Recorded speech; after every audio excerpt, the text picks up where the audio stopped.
আসসালামু আলাইকুম সুপ্রিয় শিক্ষার্থী ভাই বোনেরা, আজকে আমরা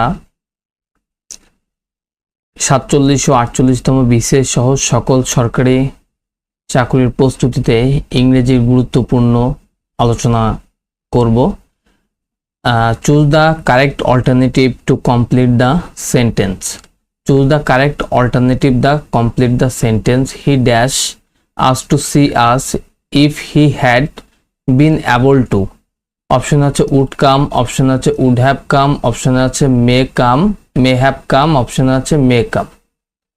তাহলে এই প্রশ্নটির সঠিক উত্তরটি হচ্ছে অপশন বি, যে উড হ্যাভ কাম।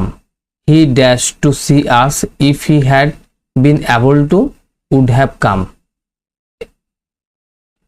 ইফ যুক্ত ক্লোজটিতে পাস্ট পারফেক্ট টেন্স থাকলে অন্য ক্লোজে উড, কুড, মাইট